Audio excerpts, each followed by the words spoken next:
these are really serious issues, which a lot of us feel that, some are blessed to be able to deal with this ourselves. But unfortunately, I do have clients where it can be detrimental for them to overcome these issues. So with me today, I have, joining all the way from the States, Michigan.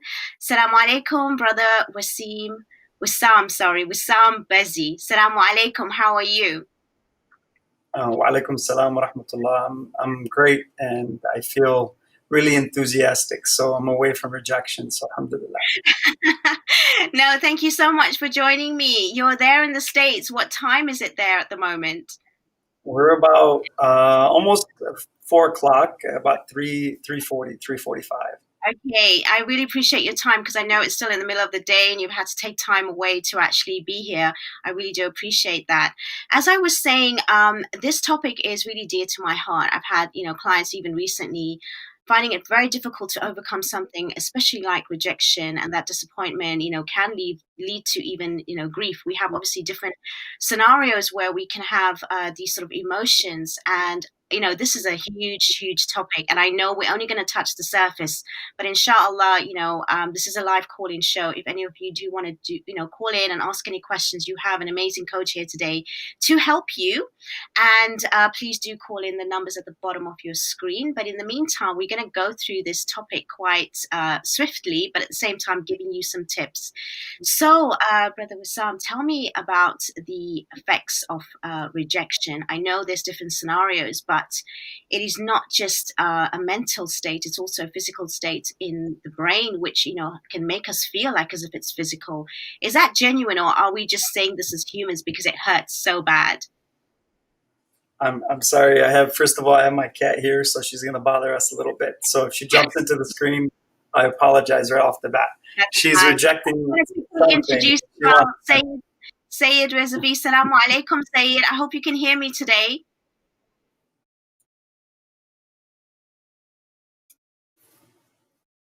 Assalamu alaikum. Alaikum salam. There is a delay, but inshallah, yes, I can hear you. Okay, brilliant. Crackling a bit, but I can hear. Okay, we're gonna start. So, brother Wissam, as we were talking about rejection, especially, what is it about rejection that people find it so difficult to overcome, and what are the sort of ways that we can actually look at this that can help us move forward? Excellent. First of all, Samahat Syed, Assalamu alaikum, and thank you for joining us as well. The first part I'd like to touch on is just let's define rejection. And what is rejection? And rejection is really the dismissal of an idea or a proposal that anybody poses forward in terms of you as a person. There are some studies that indicate that 98% of your original ideas are rejected. So for me as a person, when you hear that number, and that it's astonishing, really. So that tells you better develop your communication and negotiation skills. You better do that as a person. And when we first start, you start with the ABCs, and then you can eventually put essays together. So that development is crucial. But then to verbalize that and to take an idea and package it with emotion and then display it to the world, and that becomes your idea of origination, that's not easy to do sometimes. So with a lot of my clients is I get them to really talk about emotion. When you get someone to talk about emotion, they really shut down in certain ways because we have a hard time expressing ideas about emotion. So rejection is one of those things. It's an overwhelming feeling that we get when we are rejected by the world. Now, let me give you some more numbers. So if 98% of your original ideas are rejected, other studies show that you have about 27 conversations per day at 10 minutes of length. So imagine if you multiply that, I think it comes out to per year about 9,072 conversations per year. Imagine you can only influence at 2%. Imagine what the world's doing to you then. So you have to understand, you have to learn how to maneuver your tongue and circumambulate it to a point where it becomes a weapon. But is it a weapon of manipulation, or is it a weapon of truth? Is it a weapon of honesty? Is it a weapon of displaying That's something that is so beautiful to the world, where you can express your emotions at a completely different level. So that would tell you, I would tell you, it's learn how to negotiate. That would be an ideal standard. If you can get yourself to communicate an emotion that is connected to an idea, and you present it eloquently, then you can maneuver and influence the world to get what you want, but not for the sake of manipulation, for the sake of growth, maybe for someone else, for the sake of identifying somebody's problem or situation, and you can help them. So rejection is an amazing tool. And if you learn how to fall in love with it, that's something very special. And we'll talk about it further in terms of as we're moving forward. I think rejection is the most beautiful thing. That's an amazing introduction, and I appreciate that. It's really important that we do understand that a lot of our disappointments, rejections do help us grow and develop. Unfortunately, Syed, we do have an issue in our communities that we want to live. It's not just in our communities, it's even everyone, where we want to live this perfect life, or we have a blueprint of life. And when things go wrong, it's as if, we either blame Allah subhanahu wa ta'ala, or we blame the fact that we don't have enough faith. We blame the fact that, circumstances around us are, because of it, or we blame the other. So even having rejection and knowing that it can help us grow and develop, as humans, it's very, very difficult for us to accept. Why do you think that, Syed? And what can we do from the examples of the Ahlebait to teach us how to live in this world where we can actually accept rejection, and not just accept it, but actually move on with rejection? Bismillah ar-Rahman ar-Rahim. Although if we look at the seerah and practices of holy imams and Prophet Muhammad sallallahu alaihi wasallam, we see that they were very humble.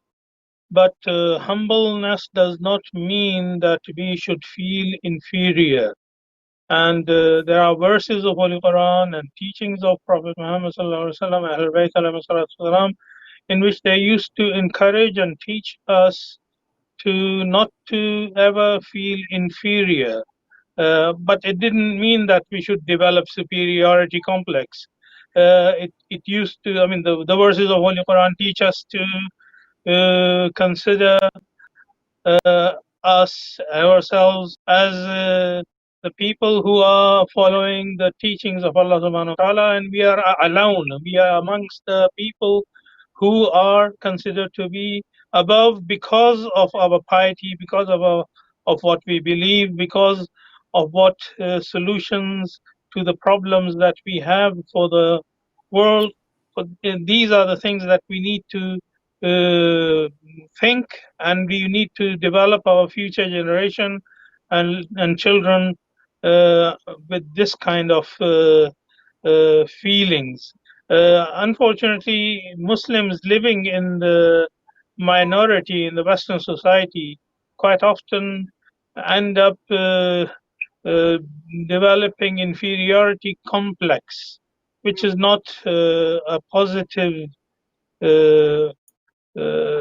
which is not positive for the development of the Muslim society in the future. So we have to install this feeling in amongst our children and ourselves, that as long as we are not committing sin, as long as we are not breaking any rules, as long as we are not disobeying the law of the land wherever it is required, then we should not feel inferior. We should continue to stand for what we believe and what are our rights as human beings, and should not be afraid of it. Thank you so much. That's a good introduction. Inshallah, we will continue with you, Syed. But before we do, I just want to go back to Brother Wissam. As the Syed was mentioning about, the way in which we have our systems in place, it got me thinking about the way in which we sort of view life with our beliefs, not just religious beliefs, but the way in which we actually have values. And that can actually make a difference as to how we actually approach rejection, disappointment, and grief. And yes, there are stages. You can Google all of this. We really want to concentrate on the solutions and get to the crux of it, because it is a very short show for this particular topic. I just want to also add that, maybe having some sort of self-worth, does that play part in how you view? Because I know a lot of my clients will say, well, I'm cursed. This is happening to me over and over again. Or, my Lord, my creator is not in favor of me because I keep getting rejected, whether it's from a relationship continuously, whether it's from, a job, whether it's circumstances through my life, even from a child. I'm really bringing in, some real case studies here, by the way. These are real clients that come to me saying this. That's why this is so important, and to the point where this rejection in a human being can lead to them not even wanting to continue in their life, not wanting to continue to pursue, even forget positivity. It's about them even failing to think that this life is in favor of them. What are your thoughts on that, Brother Wissam? I think that's an amazing question. And this is what's prevalent now in terms of the modern day aspect. If you look at disease, you would think that AIDS or other things would be leading the cause of death or these kinds of things. But ultimately, the leading factor is depression. And the last, from 2013 to 2016, it went up by 30%. Those are just factual numbers that just show, okay, what is happening to the human being?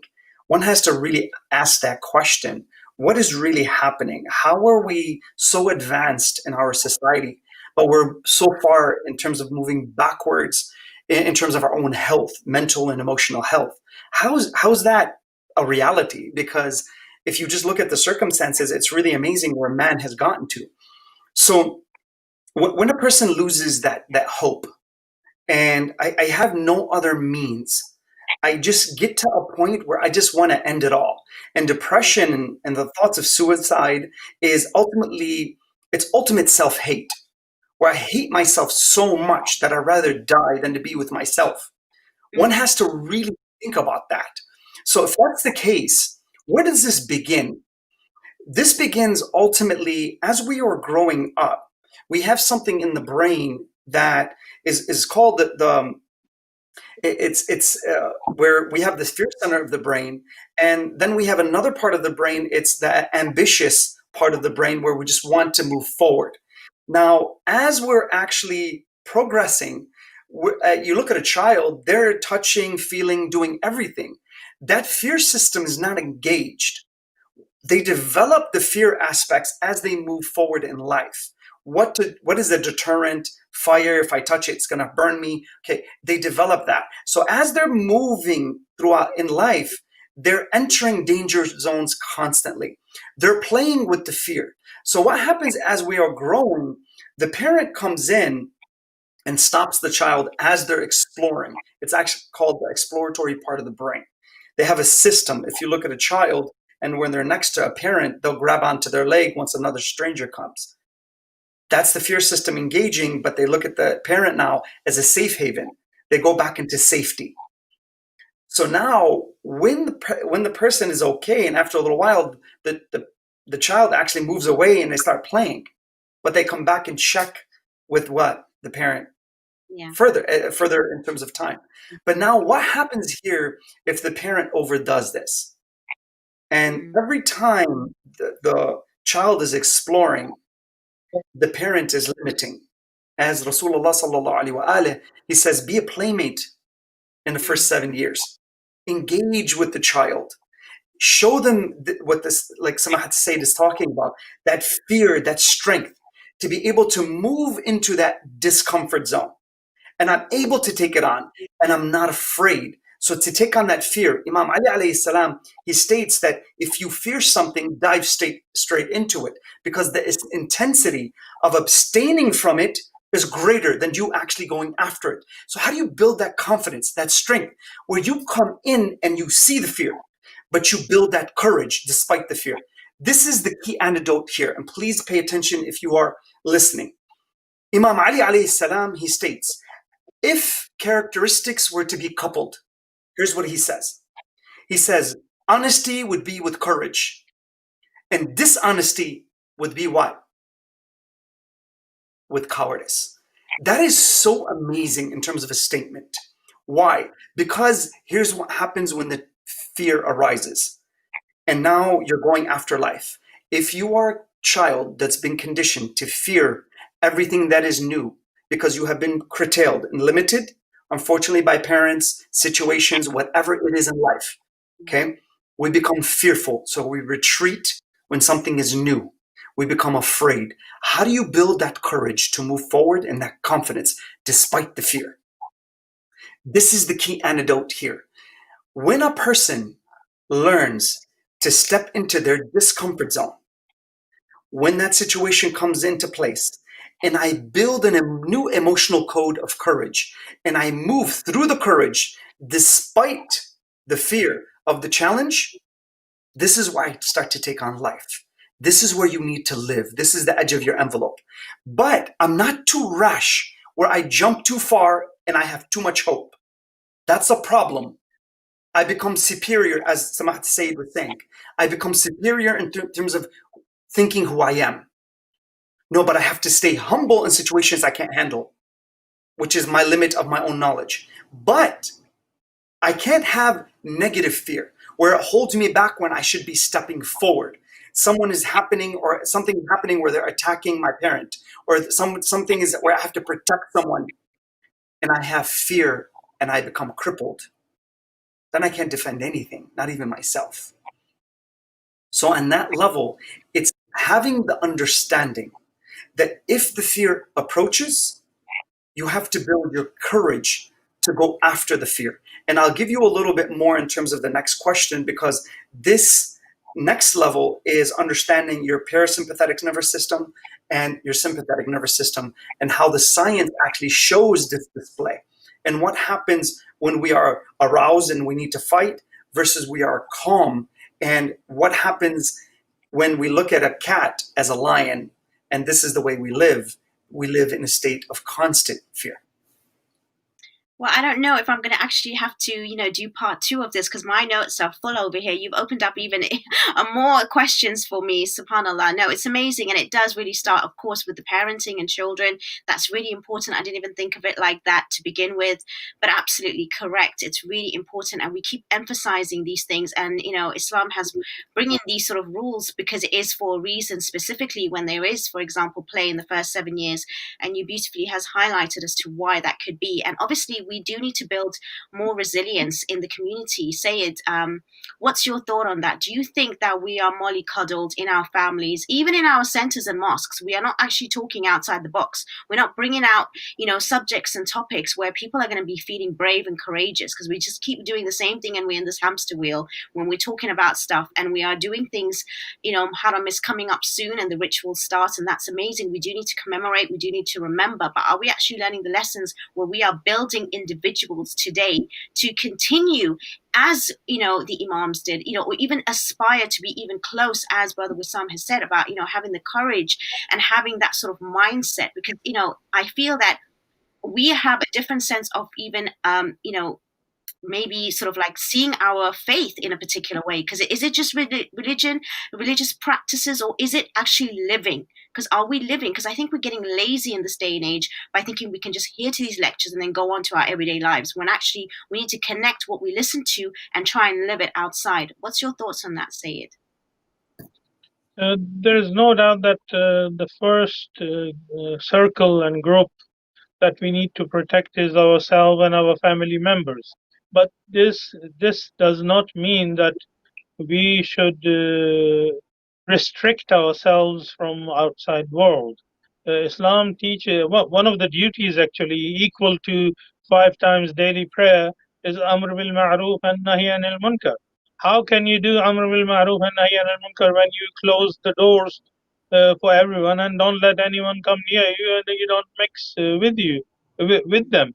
Actually, what they are teaching with this COVID-19 is isolate yourself and don't contact, which is dangerous. I mean, for health reason, it is good, but this should not be the norm of our society. Prophet Muhammad used to say, if you want to protect your iman, live with the crowd, live with the people. It's not an achievement to isolate yourself and reach higher level of irfan and piety and spirituality. The real achievement is when you live in the middle of corruption, in the middle of all the bad happening around you, and you are able to protect yourself. And by doing this, you are not only protecting yourself and safeguarding yourself, you're also passing the message to others. And the best way to pass the message, according to Prophet Muhammad ﷺ, is not with our tongue, with our behavior, with our socialization with others. Socializing is extremely important in Islam, and that's what Prophet Muhammad ﷺ did when he wanted to invite people to Islam. He did not invite them for a lecture or khutbah or anything. He invited them for a meal, and then and before inviting them for the meal, he established good relationship with them in a way that every non-believer in the town, believer or non-believer, used to trust Prophet Muhammad.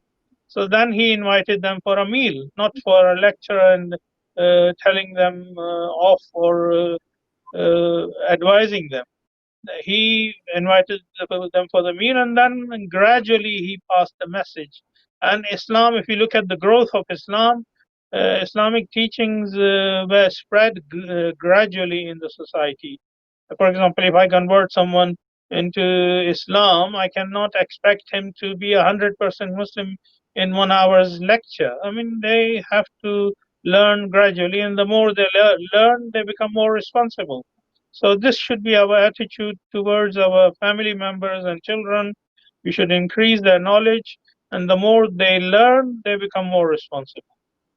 And there is a narration, actually, ignorance makes you wild. So don't keep yourself away from knowledge. Knowledge opens your mind.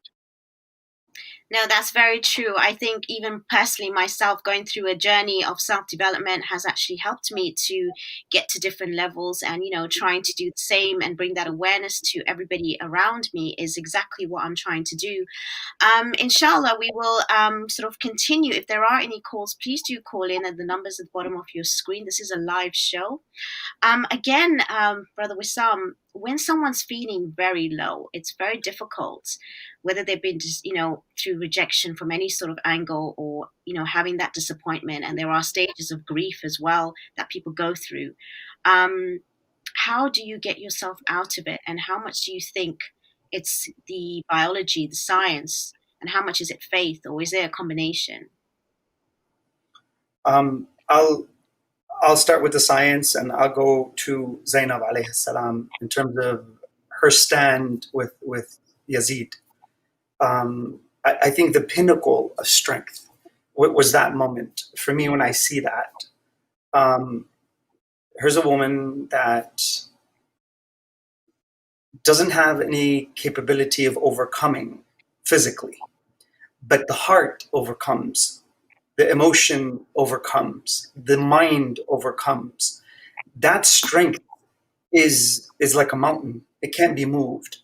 She's an icon for me in terms of that moment. When I think of that, it's unbelievable strength. It's remarkable when you really think of the situation where Imam Zain al-Abidin alayhi salam, when he stands in that court, and really think about that as a person, when you have been confined to such a point that nothing in your capability in terms of the physical aspect you can move, but your heart has to talk, your mind has to be in place, and when your faith connects those two parts together, it's incredible what you can move, where you create such a social pressure around Yazid that he can't even kill you if he wanted to.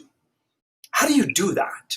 How do you walk in with that kind of presence when there's a hurricane of fear around you, and you display the ultimate courage of strength, and you don't move? What sits in that person's heart? How do you get there? I think this is an amazing question for all of us to ask. How does and it's a woman, and we proclaim that, okay, women. No, she's a woman, but she's a woman of faith. What happens when that heart turns into faith? Hearts are all the same. They don't have any gender. It's the one who programs them. It could be a male, it could be a female. It's the ultimate strength when you understand that. That for me is the ultimate position. And Imam Ali alayhi salam sets the hadith where he says a truthful word in front of a tyrant, and his daughter implements the strength of that hadith in action. That is incredible. That to me is a mountain that can be moved. That will hold up in any hurricane, any storm, it doesn't matter. So the science behind that, let me give a little science. And even before that, I want to just give just a little bit about truth. Okay. The ultimate level where you need to start is authenticity. Authenticity with yourself, authenticity with Allah Azza wa Jal, and authenticity with other people. The second you become honest and brutally honest with yourself, and you become so bare as if you're talking to Allah Azza wa Jal, that is the beginning grounds of strength, where you can display the truth. Al-Qawli bil-haq wa an'az, to say the truth even if it's against myself.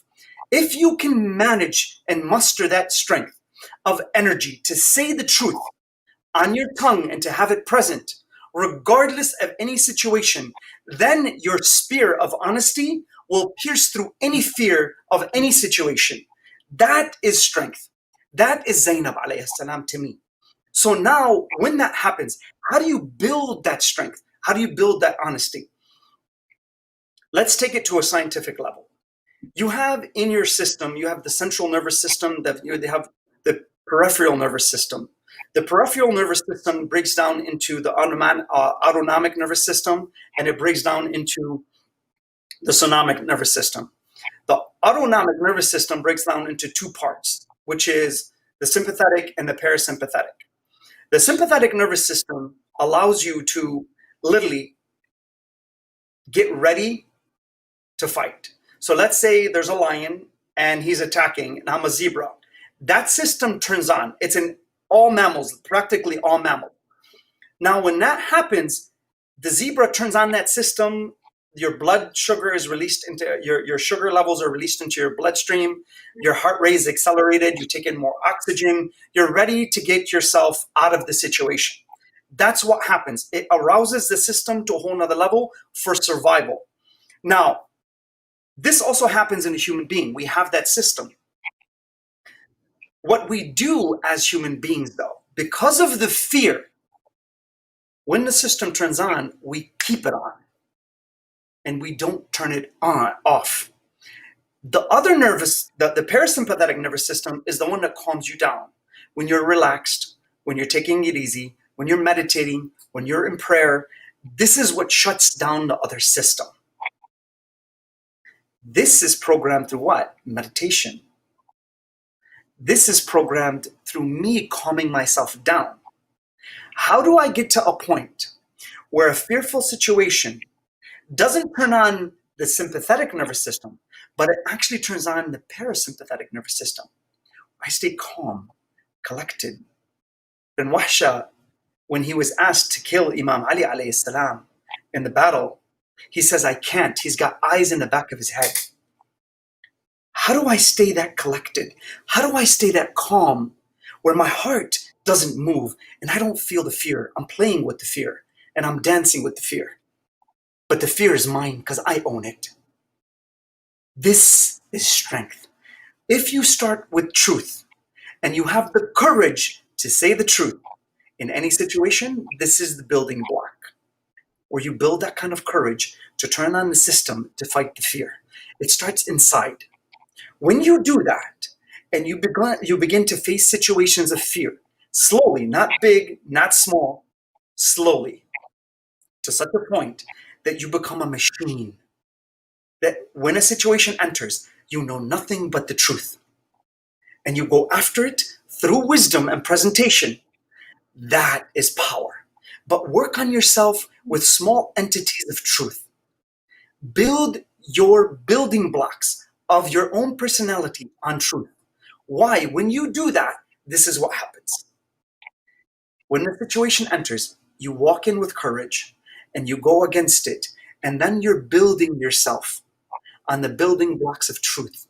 That means you can build the next level. That means when the responsibility comes and you have to face a tyrant like Yazid, you can walk in because you are what? Weaponized with the truth. And when that is on your tongue, the world will watch out from you. It doesn't matter what the situation is. It doesn't matter.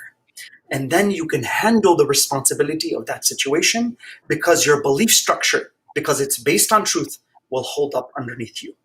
That's how it works. Build yourself on truth and then get yourself to such a calm state that now they actually fire a gun behind a monk who just sits there and his nervous system doesn't even react. And we have problems when we say stories about Imam Ali, when they pulled out an arrow from his ankle. We have problems with that, okay? But a modern day monk can actually not move in terms of these kinds of things. So please build yourself on these things, that if you want to enter the hurricane, you want to fight life, this is how you do it. Thank you. That's very powerful. And it does bring another question at hand, but unfortunately we've only got 5 minutes left of the show, so we're going to end with some final thoughts. First with yourself, Syed.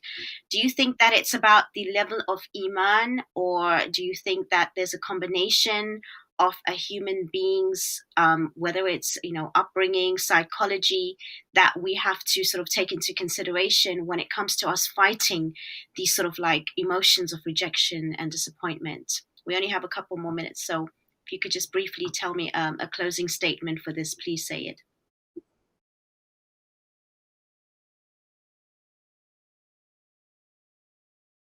Oh, I don't think he can hear me. Okay, sorry. Brother Wissam, could you sort of like take the same question, please? I think, again, Samahat Syed, I apologize, but I think he's ready, maybe. There is no doubt that Iman plays a very crucial role in one's life. If Iman is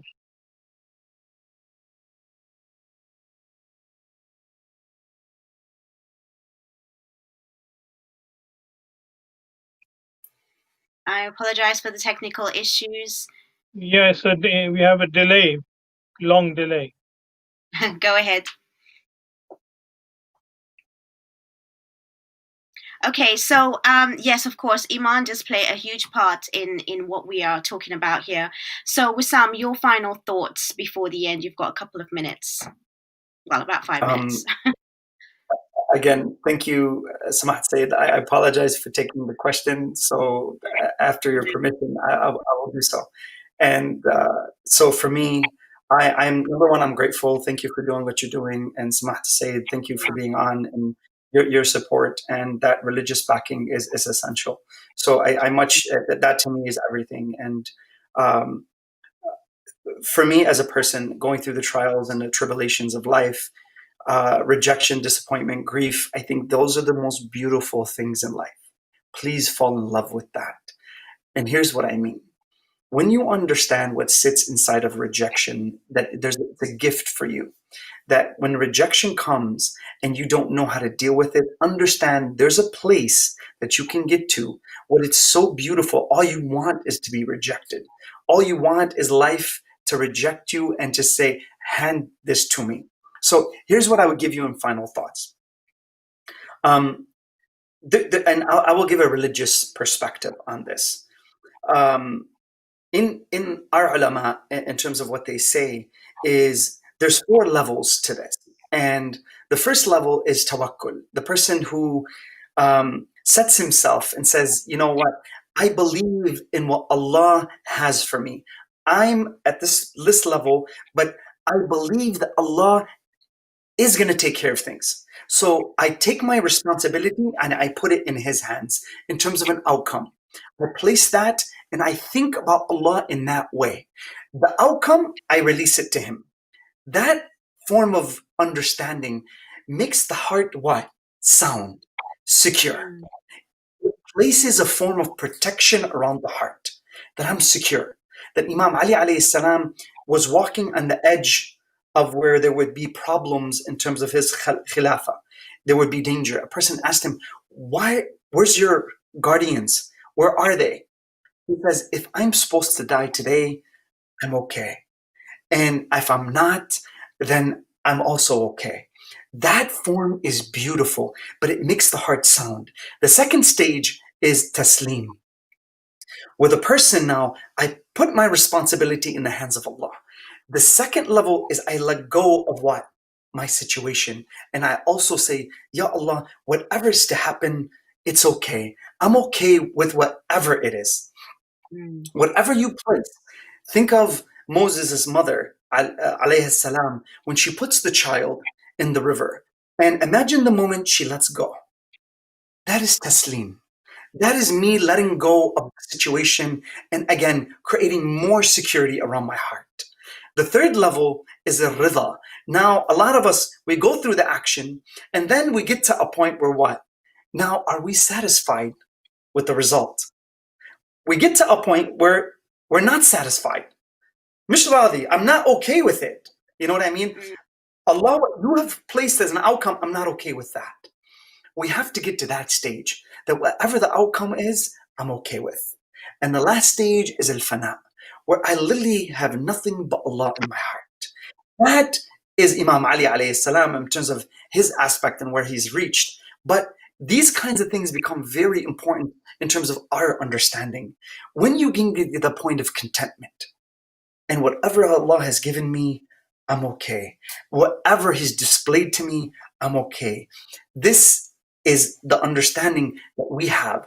And when you surround yourself with that security in your heart, good luck with rejection and what it can do to you, because what you've been weaponized with is a whole nother level. Brilliant. Thank you so much for that. Unfortunately, we have come to the end of the show. I want to thank you myself personally for your time and all your wonderful insights, as well as, Syed, sorry we lost connection there, but thank you so much for your time. We do have to end, but I will have you back on the show most definitely, Brother Wissam, because there's so much more that I know you can give to us. Thank you so much, dear viewers, for watching. Inshallah, we will be back with another episode next week. Assalamu alaikum wa rahmatullahi wa barakatuh.